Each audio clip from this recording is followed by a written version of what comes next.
All right, the Niners, John Lynch is in Ann Arbor today for the Michigan Pro Day. The national champions had 18 combine invites, which was a record. And supposedly it's the biggest NFL turnout for a pro day. Obviously Jim Harbaugh is there and making a return trip now representing the Chargers, and John Lynch is there. Of the 18 players working out down there in Ann Arbor, or up in Ann Arbor, and I can name them: AJ Barner, Michael Barrett, Carson Barnhart, Junior Colson, Blake Corum, Jalen Harrell, Ladarius Henderson, Chris Jenkins, Cornelius Johnson, Trent Jones, an offensive tackle, Trevor Keegan, the guard, who's their team captain, J.J. McCarthy, Braden McGregor, Drake Nugent, Mikey Sainer still, the corner, who had a big pick in the national championship game, Josh Wallace, Roman Wilson, and guard Zach Zinter. Who do you think John Lynch is most eager to put his eyes on today in Ann Arbor? Yeah, so I was in Houston for the national championship in January, covering that for Chat Sports, and it was pretty interesting to see the difference between the composure level and the experience level and we've been here before between Michigan and Washington during some of the media gatherings and the media meetups prior to the national championship taking place. And it's not to say that Washington was overwhelmed or anything. They were cool, calm, and collected, but Michigan was more cool, calm, and collected. And I think that was a byproduct of being at that stage before, being in the college football playoff the year prior when they lost that crazy game to TCU, and understanding the opportunity at stake and the magnitude of that football game. And I think it all starts with the top, and did then with Jim Harbaugh, who obviously left Michigan, his alma mater, after finally getting over the hump, beating Ohio State, then getting over the hump and winning the national championship. And then he goes to the Chargers, and I think he's going to do great things there. Everywhere he's gone, he's won, and he's won big. San Diego State, Stanford, San Francisco 49ers, and Michigan. And just how he was able to build that football program with the swagger, the confidence, the cool, calm, and collected nature that I talked about, but also the strength and conditioning program. That Michigan team looked like they had a lot of pros then. The Washington team had some pros for sure, and high-level pros that are going to be able to be successful at the next level. You talk about Michael Penix and Rome Odunze and Jalen Polk, the other wide receiver McMillan, the offensive lineman, really good as well. Troy Fuaga. I think they're going to be really solid pros. But that Michigan team, everywhere that you looked, NFL bodies, NFL prospects, and then to the coaching staff, NFL coaches. Jim Harbaugh took Jesse Minter with him to be the defensive coordinator with the Chargers. And I think that Jesse Minter bringing that Michigan scheme, which is what Mike McDonald ran last year for the Ravens, number one defense, to Seattle, it's going to be successful at the NFL level for many years to come. And it's kind of the hot scheme right now in all of football, which brings me to this loaded Michigan roster to answer your question. And which players could San Francisco be looking at? They're not going to be looking at J.J. McCarthy. Everything that I gathered at the NFL Combine, I think that he could go top 8. And I think the Giants, Vikings, two teams to look out for. I think the Niners could be looking at Chris Jenkins. That's a defensive tackle who can move the pocket, collapse the pocket. You need to start stockpiling some younger players on the interior of that defensive line.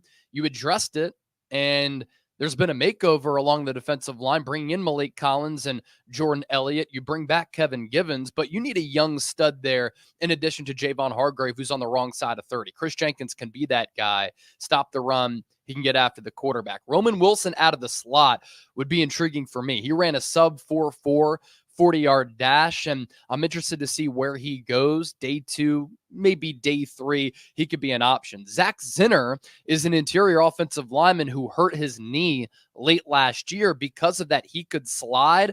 He's got a streak of nastiness. He'll pancake opposing defensive players. He's not obviously going to be able to do a lot as far as working out because he's still recovering, but he should be okay for the beginning of the season, if not at some point in the season. That would be more of a long play. Really like the player.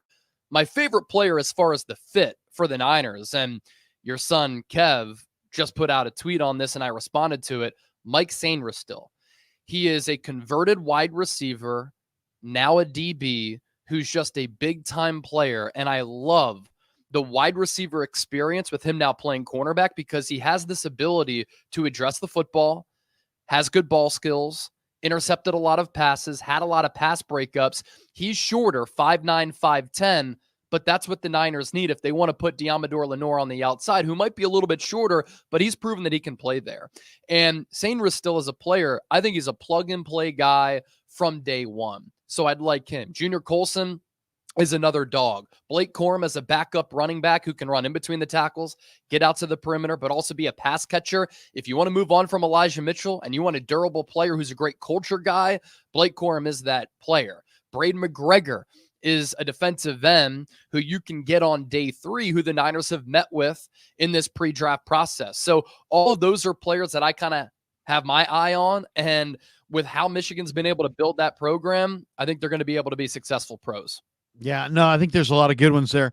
You know, to me, the couple you didn't name, Ladarius Henderson, the offensive in War 73. I think he transferred from ASU. Man, I love the way he moved as far as just getting out front in the run game. Man, I could see him wearing Niner colors for sure. Trevor Keegan, their captain, who plays a little guard. You know, they're better players, but man, in the 7th round, if you could get Michigan's team captain Keegan, he's a tough guy. Those are some interesting ones for me. The other one, if I said to you, who's the best pro out of Michigan's, you know, hordes of talent here, who do you think's the best pro? I like Sainristil. Don't get me, Mikey's good, but he's also tiny. You know, he's tiny. 5'9", 5'10" corner who in a deep draft of corners. He is a playmaker. He is he runs routes like a receiver because he was a receiver. There's a lot to like there. He was one of their team captains as well. I like him, but he's a little on the small side. I like Roman Wilson for sure. I think he's intriguing. Chris Jenkins was on the freaks list for Bruce Feldman. He's just a workout freak. I don't know about the production, but the workouts are great. Yep. Jalen Harrell's a great edge rusher, especially in the late rounds, but he's more like 230, 240. Niners select guys usually 260. Who of all of their prospects, if you had to wager or invest in one as a futures property, who would you invest in? Yeah, I also like Junior Colson. If I didn't mention him, the linebacker is also a very solid player.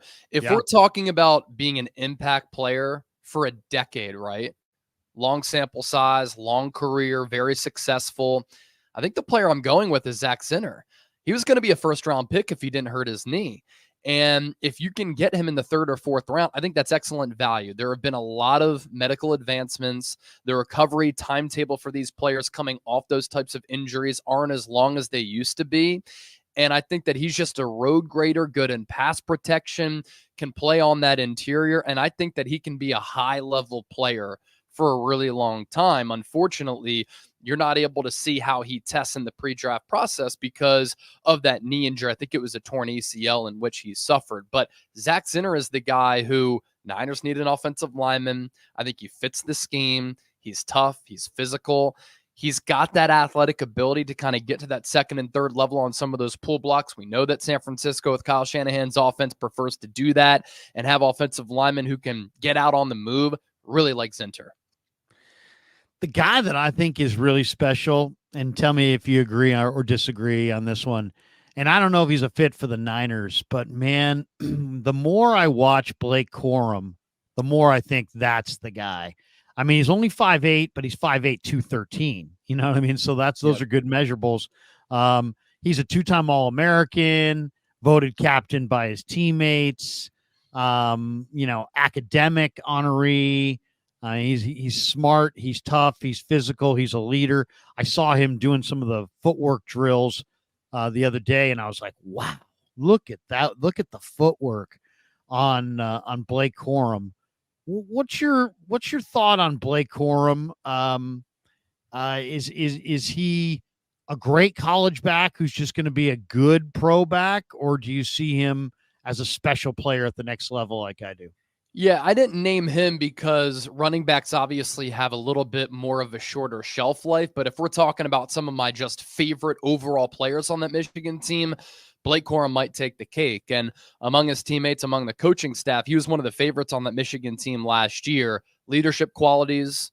He was there in 2020 when they were awful. Then he was able to see it through with Michigan. He could have came out after last year when he was really productive. He comes back for 2023, was a terrific player, and ends up having a decorated career, obviously, and winning that national championship.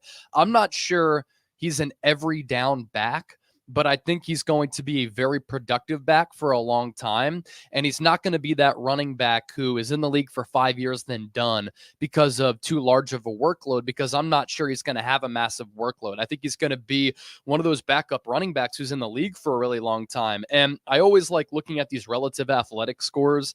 He tested pretty solid for his size, 8.48 on a scale out of 10. He is shorter, 5'7" is what he measured in at the NFL Combine, 205. So as we know, he's stocky, and his lower half allows him to have really good balance. And I like his pass catching ability. I like his physicality. I like his ability to bounce, his vision, his patience, all really good. He's so strong. He benched 225, which is more than his weight, 27 times. That's like a defensive line number. Exactly. It's more than some defensive linemen and offensive linemen. And the 40-yard dash, 4.5, it's not bad by any means. I think his playing speed, and because he can process so quickly, is a little bit better. Really, how about 10-yard? Did he have a decent 10-yard split? 10-yard split, 1.58, so not bad. Not Brock Purdy, but not bad. Exactly. His shuttle and his 3-cone were really good, though. So that's that short area quickness, and that's the ability to kind of bounce a carry outside or have that patience to see where the hole is and then hit that hole, hit it hard, and be able to pick up some yards with physicality, but also with that short area quickness. So I think Blake Corum, as a backup running back, I would love him behind Christian McCaffrey. Because what round is he going to go in? Is Kyle Shanahan going to draft another 3rd-round running back? I mean, people are going to lose their S if he does, but if they get this kid, they're getting a special player. I think. And it's a different player too, because like Ty Davis Price had one really good year of production out of LSU, and then Trey Sermon had one really good year at Ohio State. But for Blake Corum, like, there's longevity to his game. And he's been productive when he's been healthy every single year that he was in college for Michigan, and a primary contributor for that offense. Ideally, it's the 4th round, but if he's on the board in the 3rd round, I wouldn't hate it if Kyle Shanahan went that route again. And I didn't like the previous 2 running back selections in the 3rd round. I thought they were too early. Blake Corum. Yeah, no, I love Blake Corum. There's something about Blake Corum that says to me, this is going to be a very special NFL back. Now, I don't know why, because there are bigger guys, there are faster guys, there are guys that put on more highlight reels, but there's something about Corum that says to me, this guy's going to be a great NFL player. We'll find out.